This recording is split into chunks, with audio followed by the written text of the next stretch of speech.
I'm an ordinary person with extraordinary aspirations who believes in living life fully alive.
Hi, good evening, good evening. I was getting ready to set my alarm or my clock so I don't go overtime, but welcome to Magical Mondays with Coach B, the CEO, co-creator of Extraordinary Outcomes. I'm getting accustomed to doing this at nighttime opposed to the morning, doing this in the morning, so bear with me for a second. Wanted to, yeah, bear with me for a second. So yeah, welcome to Magical Mondays at 5:15 p.m. Eastern Standard Time for your personal and professional development. Like, share, subscribe, and leave a comment. Subscribe on YouTube, like on Facebook, leave a comment either place. If you would like to come up and be a part of the panel, feel free to do so. There's a link in the description on the YouTube side. On the YouTube side, if you're looking for me on YouTube, the channel is Coach B, the CEO. Today's topic, authenticity and boundaries. Authenticity and boundaries. And I want to start today with a quote from Brene Brown. She says, the core of authenticity is the courage to be imperfect, vulnerable, and to set boundaries. Let me do that again. So, according to Brene Brown, the core of authenticity is the courage to be imperfect, vulnerable, and to set boundaries. So there's three components to it. One, I acknowledge I'm imperfect. Two, there needs to be a level of vulnerability even to say I'm imperfect. And on top of my imperfections and vulnerability, have the capability to set boundaries. And again, today's topic, authenticity and boundaries. Why this topic? The topic of people pleasing, not being able to set boundaries, or setting boundaries and not keeping them, and feeling that people overstep those boundaries, and how to deal with the hurt and possible resentment after an episode has happened. I was thinking about boundaries in terms of its importance and meaning, and how many boundaries are there? When we use the word boundaries, we're talking about an umbrella term, and it can mean a lot of things. I'm sorry, to a lot of people. But I want to talk about categories. Again, excuse me for the coughing. I have a tickle in my throat, but I wanted to come on and be with you. I may go off camera, so you don't have to see me coughing up a storm, but you will be able to hear.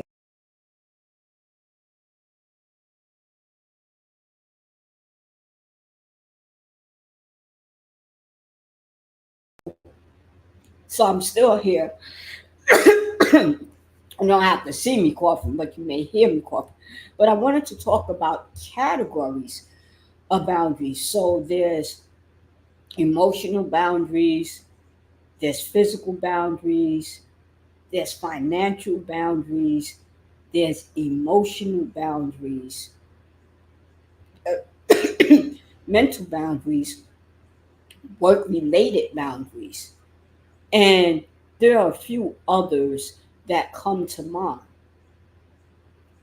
Normally, when you hear people say, they have to get better with their boundaries, or people don't respect their boundaries, they are not being clear on what boundary or category of boundaries that they are talking about. And boundaries can be somewhat complex for some individuals. What do I mean by that? I could be talking about one set of boundaries, and you might take it that I'm talking about a different set of boundaries. If I'm not clear on the boundary and I don't identify it and say, no, I'm talking about emotional boundaries, or I'm talking about mental health boundaries, then what can happen is that the message or the boundary that's trying to be set can get convoluted. And a lot of times when you hear people talk about they need to set better boundaries, they're really talking about the fact that they might be people pleasing, that they're not speaking up, they're not being clear on what their boundaries are, or they don't know how to manage it. And I come from the school of thought that people don't overstep your boundaries.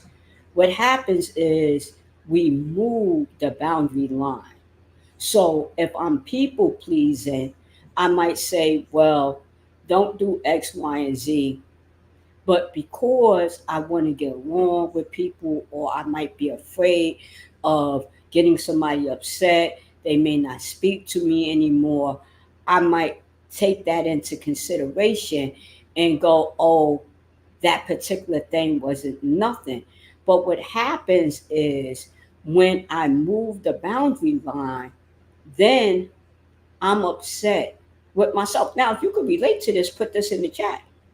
Put a one in the chat if you could relate to what I'm saying, right? So the person that's people pleasing cannot set healthy boundaries because they're not clear on what the boundaries are, and they don't know how to implement. I don't want to say enforce the boundary, right? Because we're not, you know being rigid, right? But we want to say, hey, these are my boundaries. This is what I need from you. This is what I can give in return. But if the person is people pleasing, they're not clear on how important the boundary is to them and the boundary for the other person. So do we create boundaries to keep people out? Not necessarily. Sometimes we create boundaries because we really want to keep our loved ones close to us because we want to foster and nurture the relationship. Like, I love you. I care about you. I want to be around you. I want to spend time with you.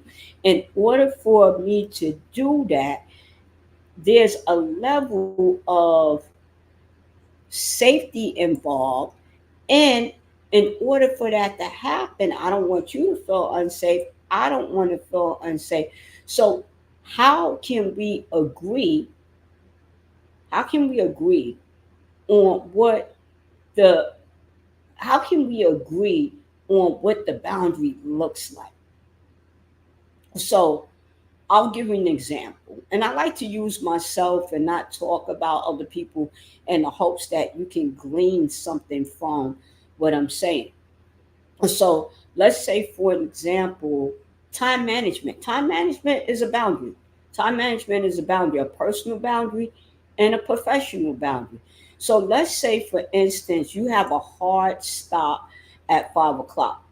A hard stop at 5 o'clock, not 5:01, not 5:02, not 5:05. A hard stop at 5 o'clock. And there's some type of situation or scenario that comes up, and you start to notice that 5 o'clock is coming upon you. How do you say respectfully to a person if the circumstance warrants this? Because I listen, we want to be flexible too. So we do know if you're at work and something happens right at the final hour, you have to deal with that. But then you have to find a way to say, okay, I did the overtime, so let me find out how I can either get paid for the overtime, salary wise, or how can I have comp time to get the time back? Because again, time management, you value your time. So, but let's say it's a scenario where you actually have more freedom and a say so in it. That's not tied to something else. So let's say you have a hard stop at 5, and you're meeting with somebody and they want to go on and on and on and on and on and on. They're talking about something. They're fully engaged in the conversation, but you have a hard stop at 5. There's nothing wrong with saying at 5 to listen, wow, we're both excited about this conversation. I really, really want to hear more about it. However, I need to be someplace else in X, Y, and Z time.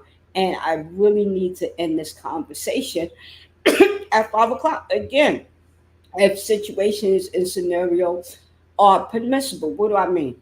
We don't want to do that if somebody is having a life and life situation. And again, I'm watching my language because I'm on YouTube. If it's a life and life situation, so no, that might not be the proper time to say a hard stop at 5. But for some other scenarios where people are just talking, they're fully engaged, it's okay to say, listen, I really appreciate the time that we had together. I need to stop this at 5 o'clock. Can I give you a call later in the weekend? We could pick up where we left off and continue to do X, Y, and Z. Have you ever noticed when you set a boundary and you don't keep your own boundary and you keep allowing different circumstances and scenarios to change the boundary line, that you grow resentful?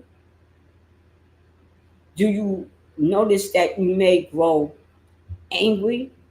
Do you notice that sometimes guilt and shame comes in because there was something else that you needed to do and it didn't get done, and now you're beating yourself up because you didn't speak up to set the boundary, to set it and implement it? to set it and implement. I need to stop at 5. So you're in that conversation that I was talking about earlier. Again, excuse me for the cough. And this person is talking, talking, talking, talking,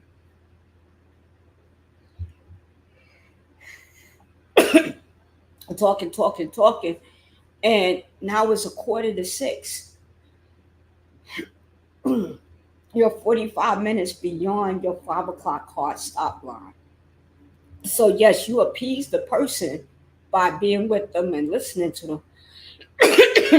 But there was something else that you needed to do, and it didn't get done. Now you're beating yourself up. I should have left. I should have said something. I should have, could have, would have. But you set a boundary and you didn't implement it. So, again, I'm from the school of thought that people don't move our boundaries. We move our boundaries. But what are some of the reasons? Fear, uncomfortability in addressing whatever the boundary issue is, because we don't want to hurt people's feelings, people pleasing, or we're not accustomed to really applying the boundary. Meaning that what? We say one thing, but we do something else. We say one thing and then we do something else. And there's that saying, we show people how to treat us. We show people how to treat us. So if I set a boundary and I don't keep it, I'm showing people how to treat me. And what are they learning? I don't keep my word. What are they learning? Not to take me serious. What are they learning? If I do X, Y, and Z, it's going to be okay, because she's always saying one thing but doing something else. So sometimes in the boundary, we're not clear, we're not accustomed. There could be fear, there could be people pleasing, there could be a number of reasons why we move our own boundary line further and further and further away from what we intended it to be. And this brings in the authenticity. So, authenticity means, there's a level of transparency there.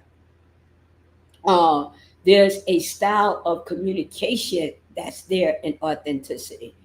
I don't blame you for my feelings. I don't blame you for my inability to do X, Y, and Z.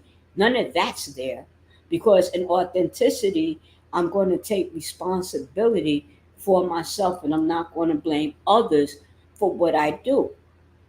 And yet, being authentic, I have to say, you know what, to myself and possibly to others, I set a boundary and I don't keep it.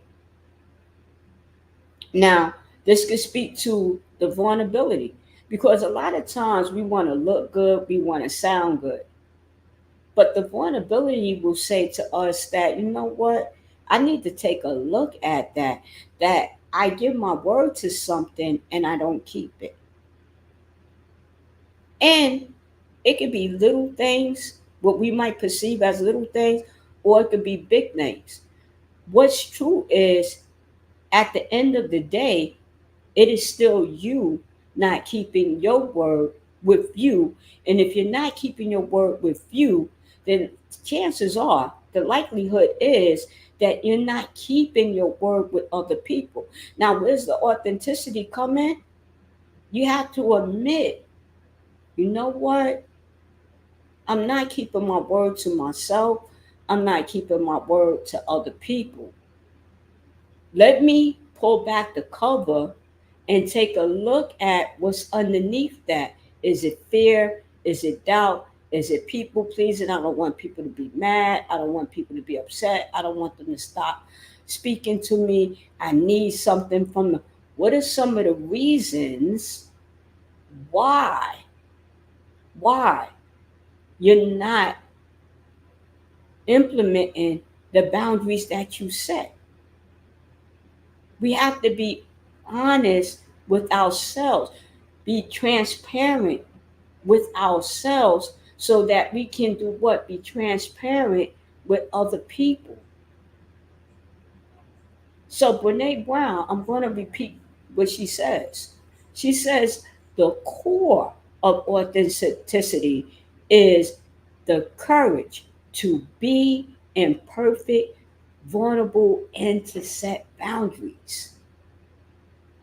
If I'm saying yes to everything, everything is okay, it don't matter, don't worry about it, I'll do it later, I'll get it later, this, that, or the other, I'm not being authentic because I'm not being honest. See, honesty would say, listen, I value your time, but I also know that I have other responsibilities. And it's okay. Listen, I want to hang out with you, but I need to get the laundry done too. I want to hang out with you, but you know something? I have a doctor's appointment. Is there a way that we can work out doing both things? Is there a way that we can work out doing both things? And again, I'm talking about time management. It could be financial management. It could be mental management, mental health management. It could be emotional, right? Emotional management. And why am I making the distinction between mental versus emotional? Because sometimes what can happen is I might have a mental health disorder, and maybe something that's being said or done might trigger that. And it could do what? It can escalate the feelings and emotions that I'm having. So maybe I might say, listen, emotionally, when you do X, Y, and Z, that kind of sets something off in me. Please don't do X, Y, and Z because it's going to trigger something else. Because people have histories, people have a lot of pain in their life. So what we might think is appropriate because it's appropriate in one setting may not be appropriate in another setting. So again, it could be financial. It could be financial boundaries. Like what? If I lend you money and you say you're going to give it back to me, I expect you to give it back to me when you say that you are. If that date and time comes and you find that you can't, oh well, please say something to me. Don't wait till after the fact, like a week later, to tell me, oh, yeah, I know I owe you some money. Yeah, I'm going to get that to you as soon as I can.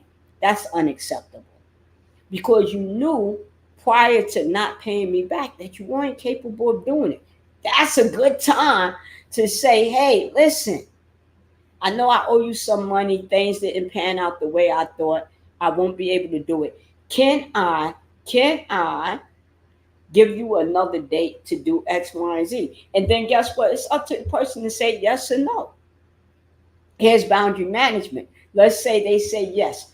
Go ahead and extend the date. I'll give you another 2 weeks, another 3 weeks to get that back to me.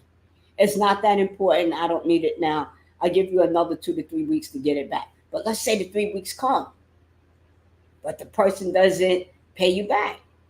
And then the person comes back and says, listen, I still can't do it. You still got a boundary management issue. You can say, you know what?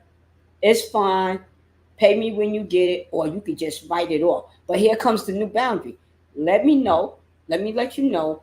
In lieu or in light of what transpired between you and I won't be able to lend you money anymore because you were unable to pay me back in a timely fashion. Do you know how many relationships are twisted? I mean, absolutely twisted because somebody gave their word that they would do something. They didn't do it. They didn't come to the person and say something in advance. Then they got an attitude when the person asked them, "Hey, where's my money? Why you stressing me like that? You know, if I got it, I'm gonna give it back." You know how people do, and they don't get. It may not even be about the money, but what we used to say, old schoolers, old timers, it's about the principle of the matter. You didn't say anything about it. You didn't say, well, I can't do it now. Can I do X, Y, and Z? You didn't try to what? To fix the situation. So again, it could be time management, I'll give you an example. Time management is a big thing for me. So if I'm with people and they're constantly or consistently late, I don't hang out with them no more. I don't hang out. Once or twice, I get it. But if that's your MO, that you're always late to things, that means you don't honor your time. So therefore, you don't honor my time. So if I know that in advance, I don't set up things with you. Why? Because I know that you're not going to show up on time. And if you're not going to show up on time, that means whatever else I have to do, everything is delayed. And I don't play that other time. I've seen people say, well, if you want somebody to be on time, you got an event that's supposed to start at 7.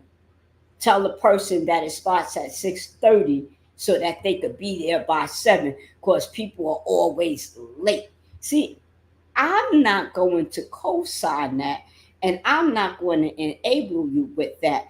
The event starts at 7 o'clock.